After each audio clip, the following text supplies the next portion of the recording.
banក្នុងវីដេអូនេះខ្ញុំមកបង្ហាញអំពីរបៀបក្នុងការប្រើប្រាស់ដុំតូចមួយហ្នឹងដើម្បីយើងយកទៅ activate កម្មវិធី GG My Pro 2 អញ្ចឹងជំហានដំបូងទាំងអស់គ្នាចូលមកទូរស័ព្ទសិនមកហើយទាំងអស់គ្នាចូលមក setting អញ្ចឹងជំហានដំបូងសំខាន់បំផុតគឺយើងត្រូវមកបើក USB debugging អញ្ចឹងរបៀបបើក USB debugging អាហ្នឹងគឺយើងបើកផ្សេងៗគ្នាហ្នឹងហើយ Oppo បើកផ្សេង Vivo បើកផ្សេង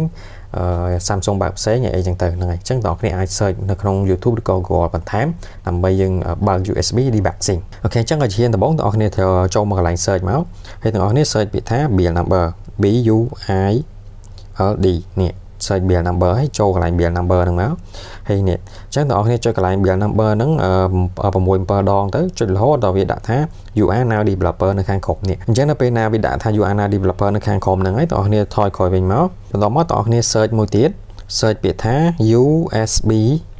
D អូខេ USB D នេះអូខេអញ្ចឹងយើង search តែប៉ុណ្្នឹងមកឃើញ USB debugging អញ្ចឹងបងប្អូនត្រូវបើកមួយនឹងទៀតហ្នឹងហើយអញ្ចឹងនេះអញ្ចឹងបងប្អូនចុចមកបើកអាហ្នឹងមកនេះបើកមួយនេះអញ្ចឹងវាអូខេយើងអូខេមកអូខេអញ្ចឹងបងប្អូនត្រូវបើកអានេះអាហ្នឹងអាមួយហ្នឹងសំខាន់ជាងគេអញ្ចឹងយើងបើកបានប៉ុណ្្នឹងហើយគឺយើងត្រឡប់ថយក្រោយវិញមកហើយយើងទៅបើក GG My Pro 2 យើងទៅគឺបានហើយហ្នឹងហើយអញ្ចឹងនៅលើទូរស័ព្ទប៉ុណ្្នឹងសិនអូខេអញ្ចឹងឥឡូវយើងមកភ្ជាប់ដុំយើងវិញអញ្ចឹងដុំយើងមានតែពិបាកទេបងប្អូនគ្រាន់តែយកក្បាលឆាំងសាមកហើយយើងដោត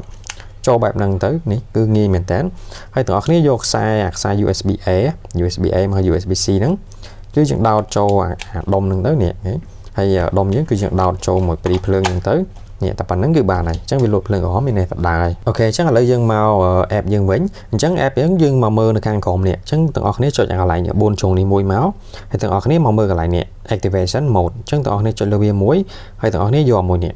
Wi and computer activation អូខេអញ្ចឹងយកប៉ុណ្្នឹងមកអញ្ចឹងវាលោតមកផ្ទាំងបែបហ្នឹងហើយអញ្ចឹងយើងចុច cancel ទៅអូខេហើយបន្ទាប់មកយើងដោតខ្សែហ្នឹងចូលទៅក្នុងទូរស័ព្ទយើងទៅអូខេយើងដោតប៉ុណ្្នឹងមក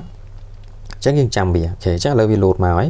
អញ្ចឹងយើង take allow តាមវាមកហើយយើងចុច allow អូខេអញ្ចឹងវាលោត2ដងអូខេអញ្ចឹងទីទៀតវាលោតមកទៀតហើយអូខេអញ្ចឹងយើងចុច take ហើយយើងចុច allow ហ្នឹងហើយអញ្ចឹង2ដងហ្នឹងបន្ទាប់មកយើងចុច activate អូខេអ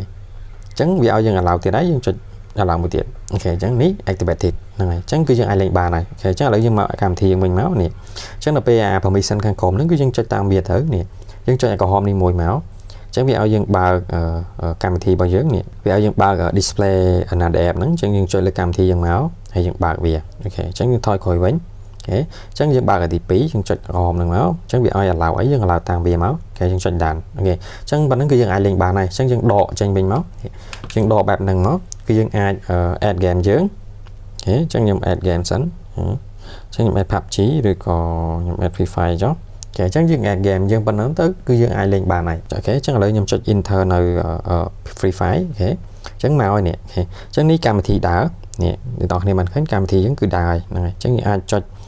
ធ្វើ key mapping យើងអាចចុចអីបានហើយអូខេអ្នកនរគ្នាបានឃើញហ្នឹងអញ្ចឹងតែប៉ុណ្្នឹងទេងាយអូខេគ្រាន់តែដោតហើយបើក USB debugging activated គឺលេងបានហើយហ្នឹងអញ្ចឹងដុំហ្នឹងគឺងាយមែនតើអញ្ចឹងសម្រាប់អ្នកដែលប្រើ internet sim ក៏ activate បានដែរអញ្ចឹងវាអត់ទាមទារ Wi-Fi អត់មានទាមទារអីទាំងអស់